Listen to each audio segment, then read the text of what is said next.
हाय। इससे पहले हमने रूल 73 तक समझ लिया और 21 के अंदर।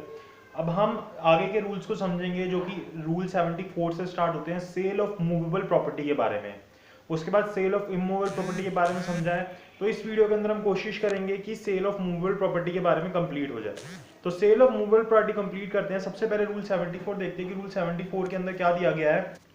रूल 74 बोलता है सेल ऑफ एग्रीकल्चर प्रोड्यूस। तो सबसे पहली जो मूवेबल प्रॉपर्टी है वो एग्रीकल्चर प्रोड्यूस के बारे में बात कर रहा है कि किस तरीके से जो एग्रीकल्चर प्रोड्यूस है उसका सेल किया जाता है। तो रूल 74 को रीड करते हैं, समझते हैं इसके अंदर क्या बोला गया। ये बोलता है कि where the property to be sold is agriculture produce the sale shall be held, कि जहां पे जो प्रॉपर्टी बेची जा रही है वो क्या है, एग्रीकल्चर प्रोड्यूस है। जैसे हमने रूल के अंदर समझा था इससे पहले कि किस तरीके से एग्रीकल्चर प्रोड्यूस को अटैच किया जाता है, उसी तरीके से अब जब वो प्रॉपर्टी अटैच होने के बाद जब उसको सेल किया जा रहा है तो किस तरीके से उसको सेल किया जाएगा उसके इस रूल के अंदर वो बताता है। तो अगर उस प्रॉपर्टी को सेल करना है तो सबसे पहली चीज if such produce is growing crop, कि अगर वह क्रॉप, अगर जो एग्रीकल्चर प्रोड्यूस है वो क्या है, ग्रोइंग क्रॉप है, तो उसको कहां पे सेल कर दिया जाएगा, ऑन और near the land on which such crop has grown, कि जहां पे भी वो क्रॉप ग्रो हुई है उसके पास में ही उसको बेच दिया जाएगा। और अगर उस जो एग्रीकल्चर प्रोड्यूस है उसको क्या किया गया है, सच प्रोड्यूस हैज बीन कट और गैदर्ड, कि उसको काट के इकट्ठा कर दिया गया है, एट और नियर द थ्रेशिंग फ्लोर और प्लेस और ट्रेडिंग आउट ग्रेन और द लाइक और फोडर स्टैक और इन विच इट इज डिपॉजिटेड, मतलब उसको उस जगह पे बेचा जाएगा जो भी वहां पे पास में है, जिस भी जगह पे उसको रखा गया है कट और गैदर करने के बाद। अगर वो अभी ग्रोइंग स्टेज पे है, उसको कट और गैदर नहीं किया गया, तो जहां पे भी वो ग्रो हो रही है उस जगह के पास बेच दिया जाएगा। और अगर उसको कहीं पे डिपॉजिट कर लिया गया तो जहां पे भी डिपॉजिट किया गया है उस जगह के पास में बेच दिया जाएगा। लेकिन अगर ये बताया जाए कोर्ट को कि जो उस जगह पे लोग जो है ढंग से नहीं आ पाएंगे, उस जगह पे उस प्रोड्यूस को बेचना मुश्किल हो जाएगा, और उसको कोर्ट को बताया जाता है कि हम उसको उस जगह किसी और जगह पे जो उससे थोड़ी सी दूर है वहां जाके बेच सकते हैं जहां पे इसके फेयर प्राइस मिल जाएंगे, तो फिर कोर्ट उस चीज को अलाउ कर देता है कि उसको उस जगह पे जाके बेच दिया जाए। Provided that the court may direct the sale to be held in the nearest place of public resort if the opinion that the produce is thereby likely to sell at greater advantage, कि वहां पे ज्यादा advantage मिलेगी उसको बेचने से।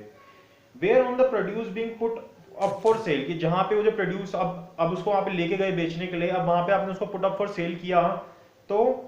a fair price the estimation of the person holding the sale is not offered for it, कि अगर जो भी पर्सन उसको बेच रहा है उसके हिसाब से उसका फेयर प्राइस नहीं मिल रहा, या फिर the owner of the produce और person authorized to act in his behalf applies to have the sale postpone till the next day, या फिर जो भी पर्सन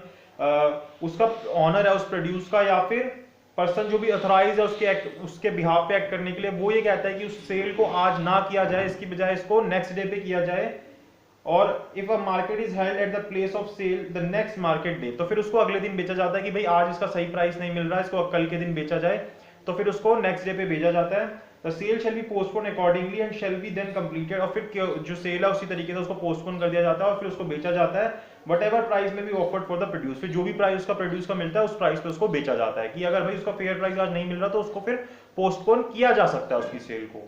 फिर हम देखते हैं रूल 75 के ऊपर, जहां पे हमें special provision relating to growing crops के बारे में बताता है। Where the property to be sold is a growing crop, जहां पे वो जो प्रॉपर्टी बेचनी है वो क्या है, ग्रोइंग क्रॉप्स है। And the crop from its nature admits of being stored but has not yet been stored, कि वो जो ग्रोइंग क्रॉप है वो किस तरह की है कि उसको स्टोर किया जा सकता है, वो ऐसी एग्रीकल्चर प्रोड्यूस है जिसको स्टोर किया जा सकता है लेकिन उसको अभी स्टोर नहीं किया गया। तो the day of the sale shall be so fixed, तो उसके जो बेचने का दिन है उसको पहले ही फिक्स कर लिया जाएगा, as to the admit of its being made ready for storing before the arrival of such day, कि जिस दिन भी उसको काटा जाना चाहिए था उससे पहले ही उसका एक डे फिक्स कर लिया जाएगा कि इस दिन इसको बेच दिया जाना चाहिए। And the sale shall not be held until the crop has been cut और gathered and is ready for storing, तो फिर सेल तब तक नहीं होगी जब तक कि उसको काट और गैदर नहीं कर लिया जाएगा स्टोरिंग के लिए, तो उससे पहले उसको फिर उस जो भी डे फिक्स किया गया होगा उस दिन उसको वो बेचा जाएगा। फिर सब रूल 2 बोलता है where the crop from its nature does not admit of being stored, पहली बात बताएगी कि वो स्टोर करने के काबिल है। दूसरा बताया जाता है कि वो जो एग्रीकल्चर प्रोड्यूस है उसको स्टोर नहीं किया जा सकता, वो ऐसा एग्रीकल्चर प्रोड्यूस है। तो it may be sold before it is cut and gather, तो उसको जिस दिन भी उसको कट और गैदर करना है उससे पहले ही बेच दिया जाएगा। And the purchaser shall entitled to enter on the land, और जो परचेजर है वो इस चीज के लिए एंटाइटल्ड होगा कि वो लैंड के ऊपर एंटर करे उस प्रॉपर्टी को लेने के लिए, and do all the necessary for the purpose of tending and cutting और गैदरिंग इट, कि भाई वो व्यक्ति उसको अब उसने खरीद तो लिया तो वो उसको कैसे मिलेगी, तो उसको सारे राइट दिए जाएंगे कि उस प्रॉपर्टी पे एंटर करके उसको जो भी चीज है उसको कट करने के लिए, गैदर करने के लिए वो सारी एक्टिविटीज कर सके। फिर उसके बाद आते हैं हम रूल 76 के ऊपर, negotiable instrument and shares in corporations की, जहां पे जो सेल करनी है जिस प्रॉपर्टी की वो क्या है, नेगोशिएबल इंस्ट्रूमेंट्स है या फिर शेयर्स है कॉर्पोरेशन के अंदर। तो इस केस के अंदर क्या होता है, जनरली कोर्ट क्या करता है कि अगर किसी प्रॉपर्टी को सेल करना होता है उसके अंदर ऑफिसर ऑफ द कोर्ट जो होता है वो उसको सेल करता है, या फिर कोर्ट किसी पर्सन को अपॉइंट करता है वो सेल करता है। लेकिन अगर वो प्रॉपर्टी सेल करने के लिए नेगोशिएबल इंस्ट्रूमेंट या फिर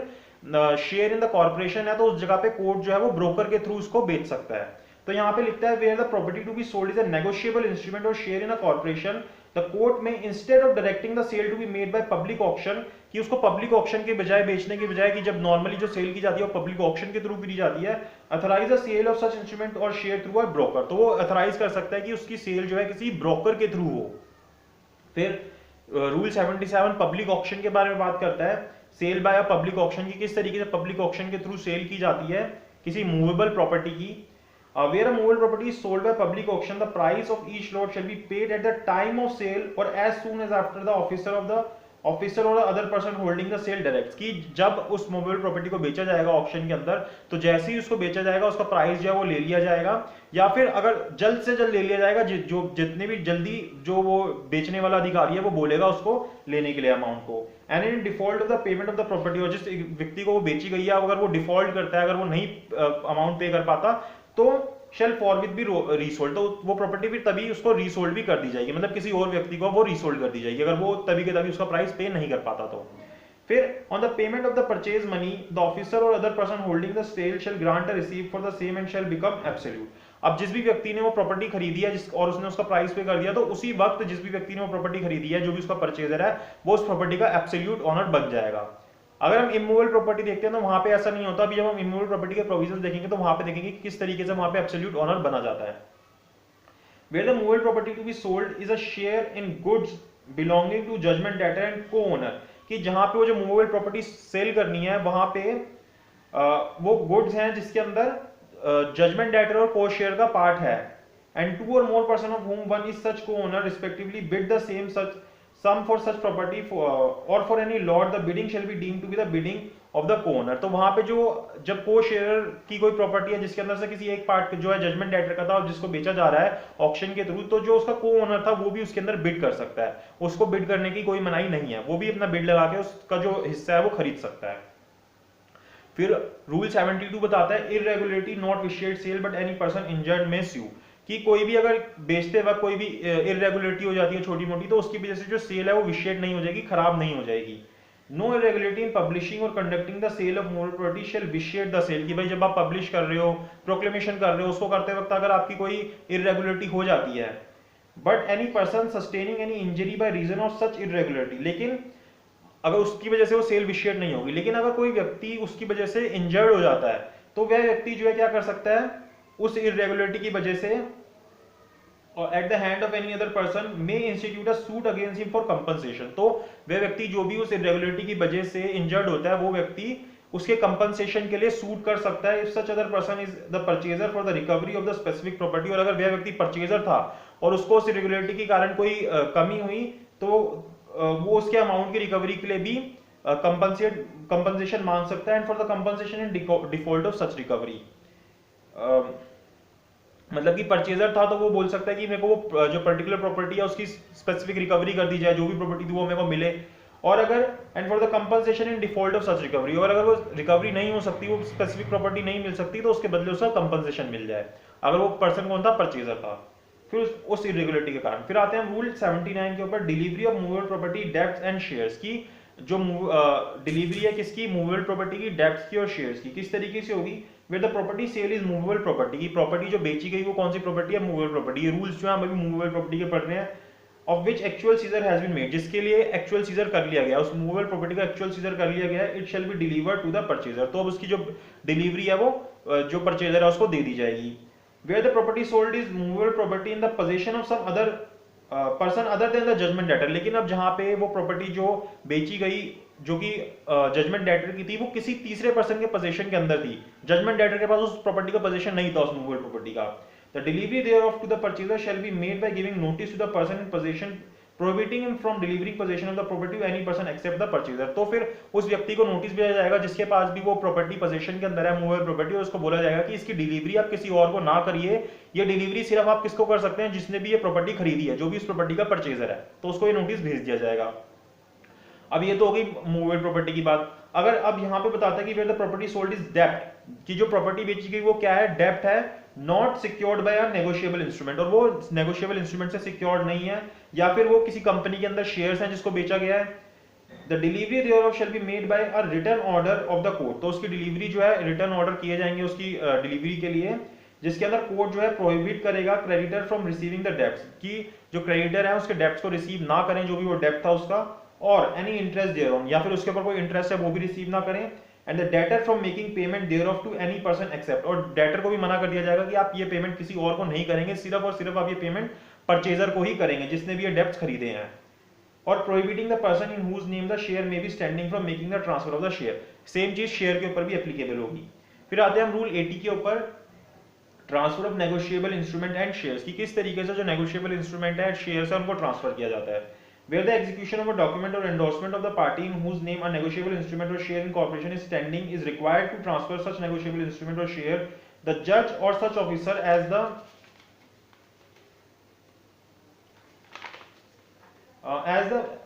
may appoint in the behalf may execute such document or make such endorsement as may be necessary, and such execution or endorsement shall have the same effect as in execution of endorsement by the party। तो इस case के अंदर उसको किस तरीके से किया जाएगा, एंडोर्स करके किया जाएगा। और एंडोर्समेंट किस तरीके से होगी, ये सब रूल 2 के अंदर बताया गया। जैसे कि ऐसे लिखा जाएगा कि A B by C D जज ऑफ द कोर्ट, और एज अ केस में भी in a suit by E F against A B. तो इस तरीके से वो एंडोर्समेंट की जाएगी। Until the transfer of such negotiable instrument or share, the court may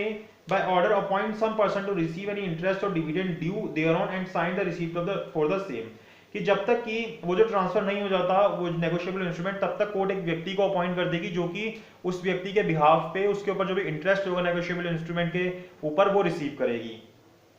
फिर रूल 81 आता है wasting order in case of other property की, जो कोई और प्रॉपर्टी है इनके अलावा उसके अंदर वेस्टिंग इंटरेस्ट किस तरीके से ट्रांसफर होता है। In case of any movable property not in here before provided, कि इसके अलावा जो भी प्रॉपर्टी हमने बात करी उनके अलावा अगर कोई और मूवेबल प्रॉपर्टी है, the court may make an order vesting such property in the purchaser as he may direct and such property shall vest accordingly. तो कोर्ट जिस हिसाब से बोलेगा कि इस हिसाब से प्रॉपर्टी जो है ट्रांसफर हो जानी चाहिए, वेस्ट हो जानी चाहिए, तो इस हिसाब से उसके जो भी परचेजर है उसको प्रॉपर्टी मिल जाएगी। तो ये हमने सेल ऑफ मूवेबल प्रॉपर्टी देखी, किस तरीके से जो मूवेबल प्रॉपर्टी है वो जो परचेजर है उसको ट्रांसफर होती है। इसके बाद हम नेक्स्ट वीडियो के अंदर देखेंगे कि सेल ऑफ इमूवेबल प्रॉपर्टी की, इमूवेबल प्रॉपर्टी का सेल किस तरीके से होता है और उसका पोजीशन जो होता है परचेजर को किस तरीके से मिलता है।